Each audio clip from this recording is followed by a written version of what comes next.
Merci beaucoup.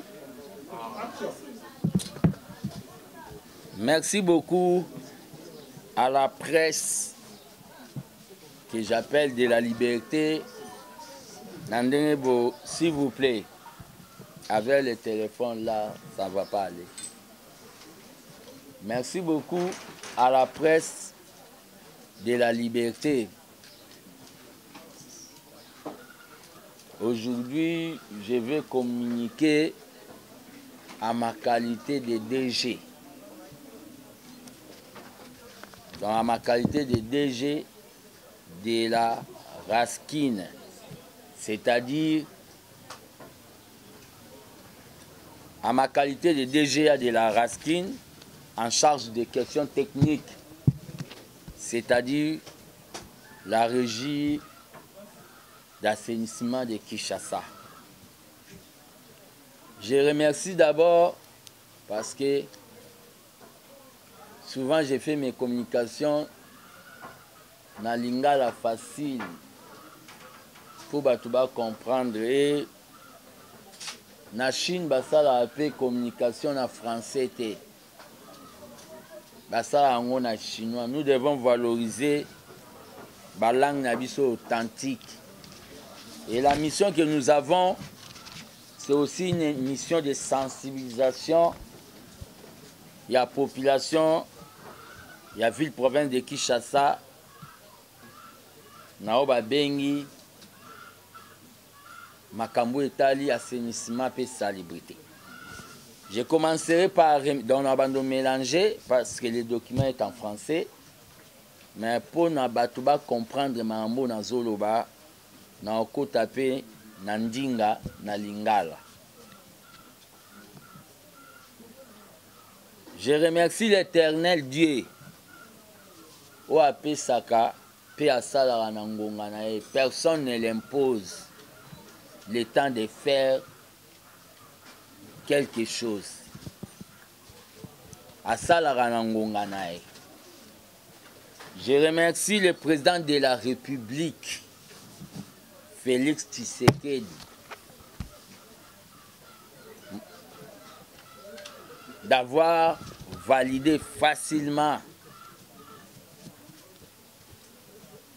nomination Nangaï où le gouverneur Daniel Bumba Lubaki en concertation avec son vice-gouverneur Edi Yele Basalaki à ma personne.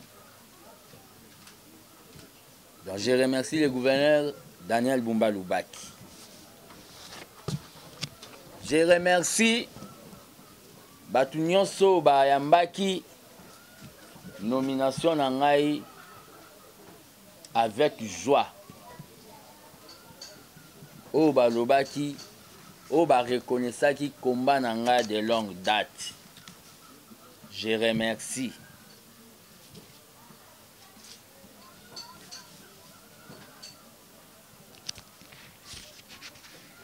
Nazo senga pe na batu oyo bamonaï ke je n'avais pas de qualité ya kozala nommé soki baza na savoir-faire soki baza na ba connaissance naza disposé ya koyoka bango poto salo ba bengi mission ba pesi biso.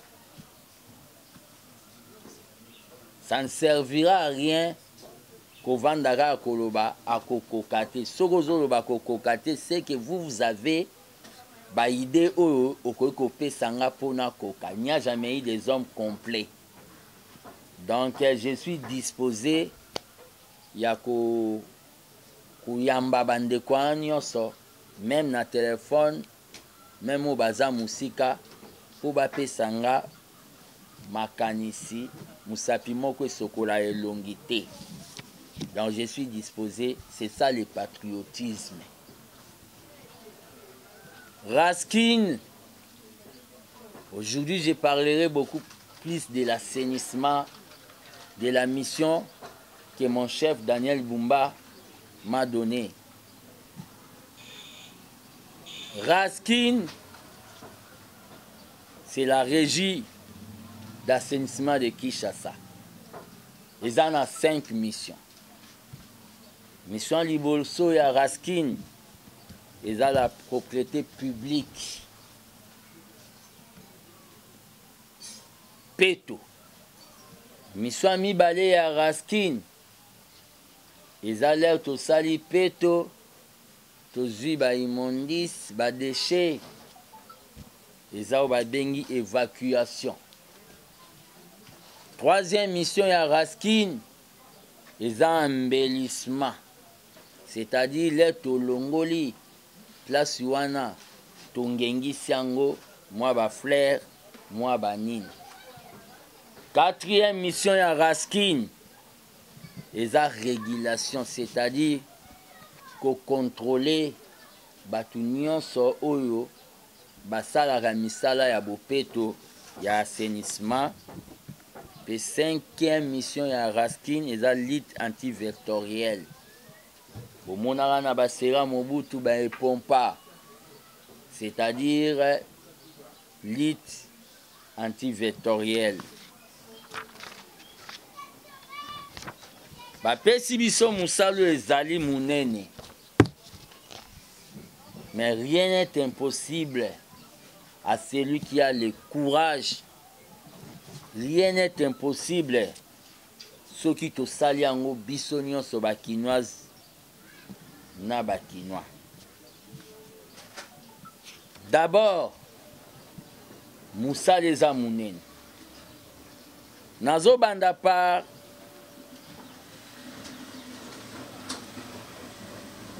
kosenga na ba députés provinciaux ya ville province de Kinshasa ba soutenir Raskin, ba appuyer biso pour bazaka na Kinshasa comme ville. Ba faire participer au ba bengi population na ba travaux d'assainissement. C'est-à-dire baza ils ont été élus. Ba faire participer la population ba base na bango na ba travaux d'assainissement. Et vous allez bien kitoko. Nazo senga na population kinoise. Bazongisa pas na slogan mais na pratique. Maloba o ezalaka série ya un père moto na moto abongisa. Bazongisa yango. Nazo senga na ba jeune bazongisa système ya o ba bengi salongo. Déjà dans le moment où tozi ba fonction, la population est déjà impliquée. C'est-à-dire nazo remercier batutu o ba benga kingai pour ba signaler nga ba poche ya o ba bengi ba imondis ba fulu. Nazo remercier batu o ba benga nga pour na côté ya école Lodja. Nazo remercier batu ba benga nga pour na kitoko place na limité. Nazo remercier batu ba benga nga pour na venir Kigoma Mweka na Lingwala. Nazo remercier batu ba benga nga pour na croisement Itaga Mushi Wileri kan lufungu la Lingwala. Nazo remercier batu ba benga nga pour na saut de mouton Pascal école Luka. Nazo remercier bato ba benga nga pour na croisement Itaga Dodoma Barumbu. Nazo remercier bato ba benga nga pour na rivière Munguludia kana Matete Lemba oyo et ça la débordement pour na inondation. Nazo yebisa pe na bato nyonso bazo landanga na moment oyo. Appelez-moi pour m'indiquer o ba bengi ba fulu ba salité ba place où ils ont ba problème na plus 243 085 084 65 55. Je répète encore 085 084 65 55. na yambanga moko pe équipe ekokoma. Nazo sensibiliser ba Kinois et Kinois na salubrité citoyenne, c'est-à-dire kotika kobwaka o ba bengi ba déchets neti plastique, kobwaka ngo na ba milieu public pe olobi ke eza balabala l'État. Non, tous à un peu disciplinés. Nazo sensibiliser bango na protection de l'environnement. Avec Daniel Bumba Lubaki,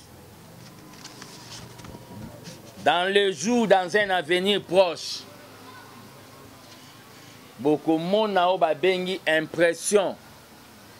Il y a des poubelles en sachet.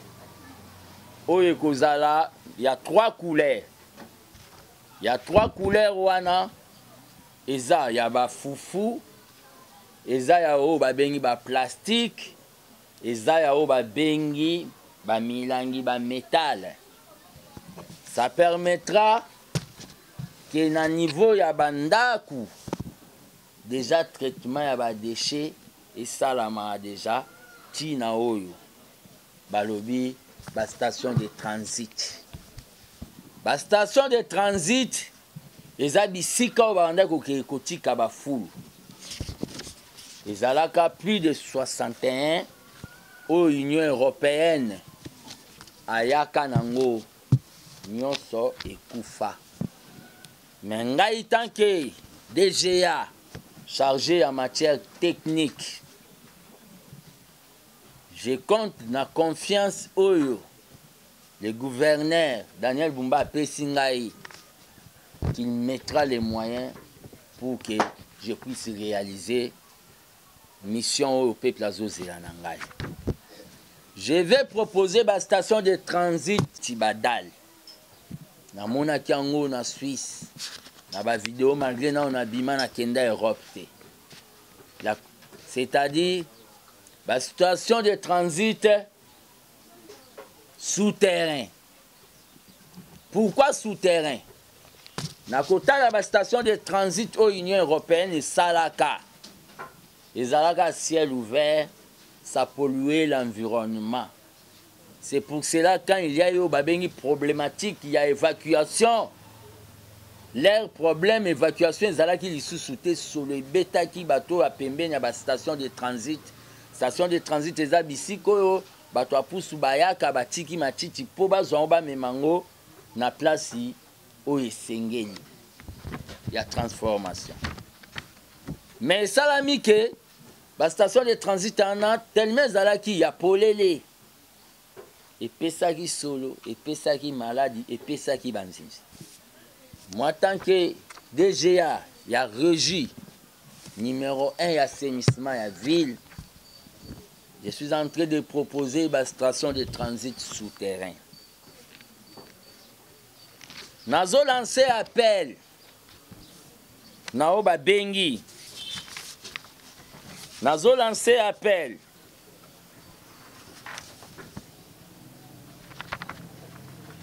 N'a pas partenaires nationaux et internationaux. Pourquoi nationaux? Il y a des Congolais au bazan à Bangin. Par rapport à l'immondice au Tozanango, production de l'immondice dans la ville na biso ya Kinshasa. Ça, c'est des documents. Kinshasa produit beaucoup d'immondices. Mais na Bangin au Tozanango na niveau de hôtel de ville, en attendant Oyo, le gouverneur Daniel Bumba assis à commander. Nazo lancé appel. Naba Congolais au bazan à Bangin. Bozali na yango. Pe nazo senga na ba Congolais. To suka kaka te na osombaka ba 207. To suka kaka na yango te. Na osenga na ba Congolais ba na Bangin. Bakoka kobenga nga pe tokutana dans le but Totiao Babengi, arsenal, une machine d'offensive contre les immondices. Mais, nasengi na bango bongo, pe nayebisi na ba partenaires internationaux. O bayaka lobby po ba investir na makambo etali assainissement. O bazwaka déception. Nazo assuré bango que avec Daniel Bumba Lubaki, ils ne seront pas dessus. C'est-à-dire, venez avec vos projets réels. Potoyeba, ndeni ntosola, po elanga ya ba immondice na Kinshasa eza monene. Donc on ne peut pas monopoliser ça kaka biso moko na niveau ya hôtel de ville. Nazo senga na bango lobi ozwaki déception, mais maintenant il est un combattant, un Tshisekediste des fondamentaux de Tien Tshisekedi na ba fonction, vous ne serez pas dessus. Nazo ya lisusu koyebisa na population. Bayebaki. La ville de Kinshasa, ndenge zawana, ba déchets elongwaka, eza nango kaka 25% de balongolaka. 75% ya ba déchets etikalaka à cause ya o babengi manque ya bangin, à cause pe ya o babengi absence de volonté politique. Parce que dans Marambutu, c'est la volonté politique. Nous avons commencé à descendre. On n'a pas eu au Babengi les frais d'installation. Parce qu'on ne pouvait pas aussi donner les frais d'installation au moment où on a notre salaire qui remise et represté. Mais dans les soucis patriotiques, nous avons fait au Babengi la descente dans Makala, dans le quartier des bonhommes. Et nous allons continuer dans d'autres communes. Dans le moment où Tozoloba, nous lançons l'appel na batu nyonso au bazana domaine et assainissement. Notre objectif est d'assainir la vie de Kinshasa, de lutter contre l'insalubrité, de créer des emplois indirects, directs en faveur des Kinois. Comment on peut créer les emplois en faveur des Kinois? Les lobiso tout au lula kalwalaba pour bazana mine. Mais biso pe ba foule na biso eza richesse. Eza richesse na ndenge nini? Ce qui te mettre en place au balobi ba usine ya transformation ya ba déchets ya solo ya kobu bate.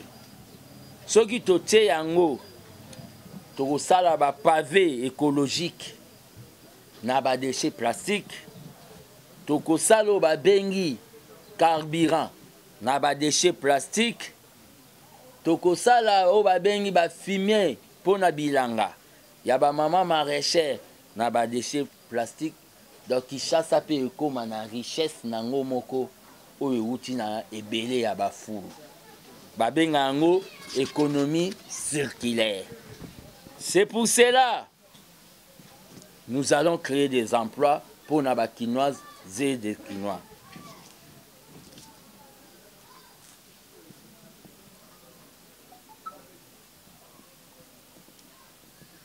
Dans un moment où Tozoloba, nous avons besoin de moyens matériels. Nous avons aussi besoin de moyens humains. Besoin de moyens matériels et d'engins. C'est pour cela que je vais demander à son Excellence, Monsieur le gouverneur de la ville. Je commence par à son Excellence, Monsieur le Président de la République, Félix Tshisekedi. Et à son Excellence, Monsieur le gouverneur de la ville, Daniel Bumba, qu'il y ait ce qu'on appelle exonération. Yao babengi bangin ya salubrité. S'il y a babengi exonération ya bangin ya salubrité, faire du Congo Allemagne et kozala réalisable. Pourquoi le président de la République avait dit on va faire du Congo Allemagne? Parce que l'Allemagne est le premier pays en matière d'assainissement. Nazo Senganaba Congolais. Il y aura une forte campagne de sensibilisation sur la discipline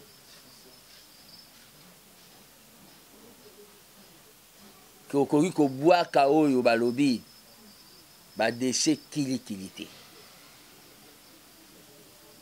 Après cette campagne de sensibilisation, nous allons peser de tout notre poids pour que bwaka déchet et comme infraction. Nous allons peser de tout notre poids pour que bwaka déchet et comme infraction. Namulanga mayo somba ki 500. Okoki komema mpe na ndako no ekomi 1 kilo. Okoki koteka ngo na baboutique ya salubrité oyo tozo planifier à long terme kosala. Mais kobwaka ngo après sensibilisation, après mateya oyo tokoteya ekokoma pénalité. Likola mulanga oyo babengi, j'ai dit ça. Likola mulangi oyo babengi ya 500 francs. Okoki kofuta pe amende à 50 000. Et les gens vont applaudir. J'ai dit, je vous remercie.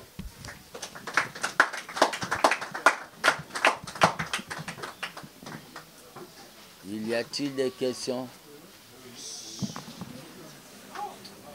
S'il vous plaît, vous assurez qu'aujourd'hui, Raskin est une équipe moko fort. Là, je cite mon DG Iglouawa et la DGA Eden Lumbu. Trio Wana, je vous assure, nous allons faire ce que vous attendez. C'est-à-dire, nous allons assainir. Notre méthodologie, c'est-à-dire l'assainissement et bandosa manabutu.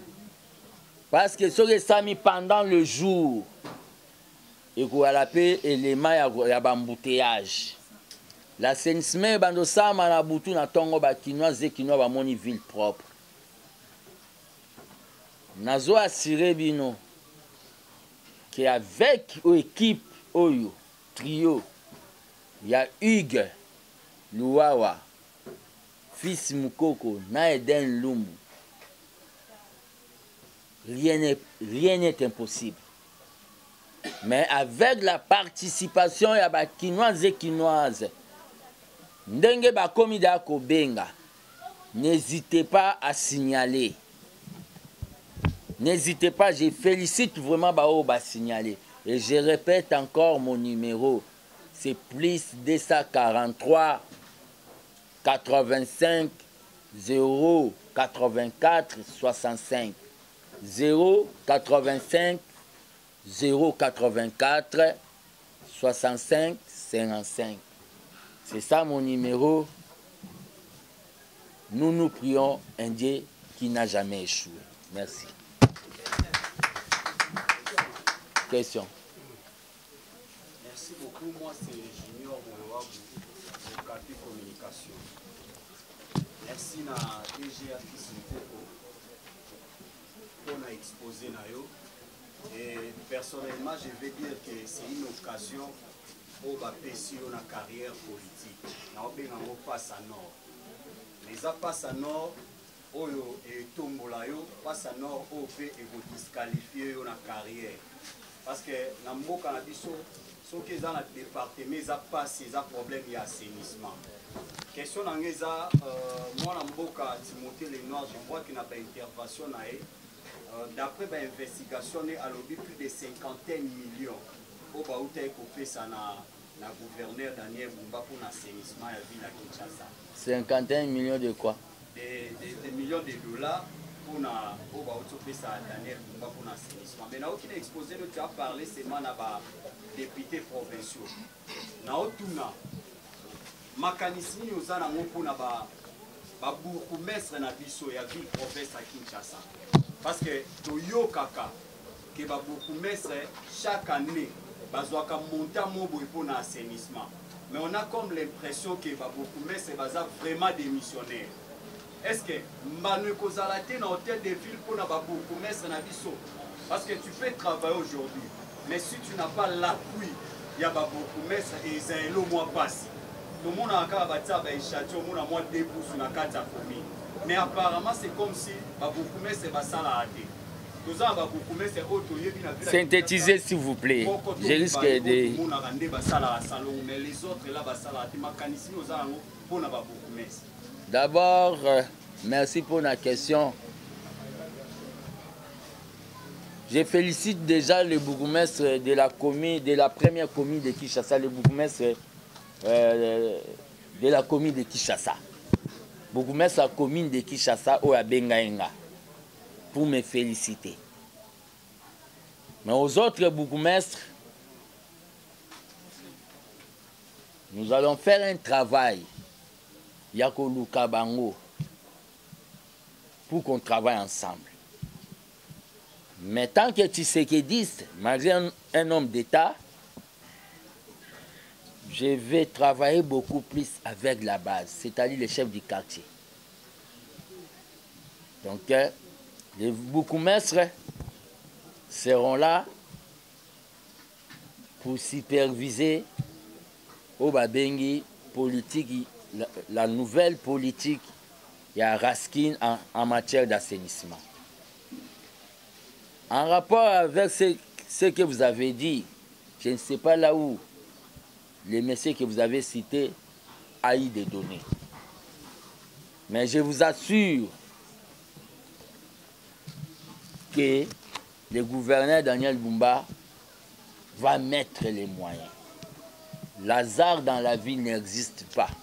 Il est de mon parti politique, il sait pourquoi il m'a nommé. Quelque chose peut assurer les Kinois et Kinois et Zanini. Je suis le meilleur mobilisateur que l'UDPS n'a jamais eu, même dans le passé, même dans les temps actuels. Je suis le meilleur. Et l'assainissement, c'est la mobilisation. Et vous sentez, quand je vous cite, pas même un mois, les gens commencent à appeler jour et nuit. C'est que nous allons réussir avec Obabengi la participation de la population quinoise et quinoise. C'est pour cela que nous allons continuer à multiplier des communications dans la plateforme Nyonso. Puis nous allons faire Obabengi une communication de proximité. C'est-à-dire, dans les jours où il y a sur boulevard Lumumba, des robots, il y a Sendwe, jusqu'à l'aéroport, Batouba Zonga 2 mètres en arrière. Au Tekana boulevard, au Tchébilo qu'on a vraiment un trottoir. So piné moko ya voiture mo et les cannes à contrôle technique et longo et betcho na tolo au Koufa. Nous allons prendre des mesures impopulaires. Les gens vont critiquer, mais après les gens vont applaudir. C'est-à-dire les gens, toko faire reculer bango avec Obabengi, la police 2 mètres en arrière. Et pour faire bien les boulots, nous proposons, parce qu'il doit y avoir des sanctions, nous proposons au gouverneur de la ville à la création ya oyo babengi une police écologique. C'est-à-dire la police oyo akozala na oyo babengi matière d'assainissement. Même si tu la police nationale, mais ils doivent être formés dans oyo babengi matière domaine d'assainissement pour aider biso na étape à sanction. Il y aura des sanctions pour sauver notre nature. Merci.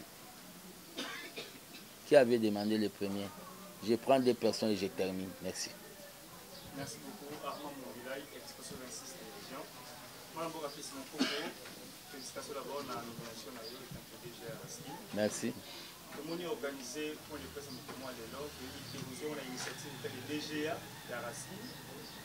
Bien, aujourd'hui, on a en collaboration avec le chef Nayo, l'IDG Araski, pour organiser pour les personnes comme moi de l'ordre. On a qui soit libre, balé. Fils mon coco nommé DGA Araski. L'initiative de ce jour, pour ça, yango lolenge kani pour proposer la députée provinciale moko pour l'initiative nationale provinciale ou bien pour ça ndenge parce que bien encore boy ça va se pour créer la police ya écologique pour ça la police plusieurs problèmes ça la ça la ndenge nini moi détail wana pour que ça va préciser. Nous sommes en harmonie na DGA Igluawa et on avait fait une descente na obabengi matanga ya Jean Moko.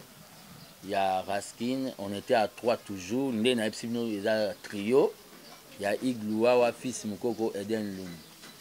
Nous sommes en harmonie. Il a été informé Naoba Bengi, communication. Ça, c'est le premier point. Makambu, on ne peut pas nommer quelqu'un sans qu'il puisse avoir une certaine vision. On doit avoir la vision d'abord. Hein? On doit avoir la vision pour rassurer aussi aux Kinoises et Kinoises que Makambo Salama. Nous, députés provinciaux, Baza ya Bisoti. Tozala on a besoin na bango soki mibeko esengi ke likambo to nito sala et sengaka bango. Tozala on a besoin na bango. Mais ma proposition, l'exécutant, c'est Daniel Bumba Lubaki. C'est lui qui m'a nommé. Il ne m'a pas nommé là-bas pour que je puisse échouer. Je vous ai dit qu'il va mettre les moyens par rapport, vous comprenez, par rapport à Moussalo à Pessinga. Déjà, la place dans le binet, école Lodja. Kitoko complexe limité avenue Kigoma Mweka croisement Itaga Mushi Wileri Kan Lufungula Lingwala saut des moutons Pascal école Luka Kimbanseke croisement Itaga Dodoma Barumbu rivière Mungulu Diaka biloko ana population mto pesa po to ana satellite ko détecter ba immondice to ana ngote. C'est déjà vous voyez que 95% il y a opinion. Ils sont en train de soutenir le travail qu'on va faire. C'est 95%. Mais les 5% où ils ont douté, ceux qui sont patriotes, ceux qui bien. Ceux qui vont être patriotes, ils savoir faire na bango ya ba savant wana bazanango tobo yangote pour l'intérêt de la nation. Merci. J'avais dit 3 personnes. Serge Mabobo, Safosi Télévision. Merci pour l'opportunité pour DGA Fils Mukoko pour accorder depuis la civilité par rapport à la promotion. Merci. On était d'accord de ça. On a vu que l'île de Moulaï, enfin, quand même, élévation. Nazan a préoccupation est belle, mais pour l'instant, Nazo fait sa préoccupation Moko. Lelo Fils Mukoko DGA Araski. Balobi Kin France Télévision Nemakam. Osa besoin ba film bien. Ota la émission bien. Kin France Télévision Nemakam.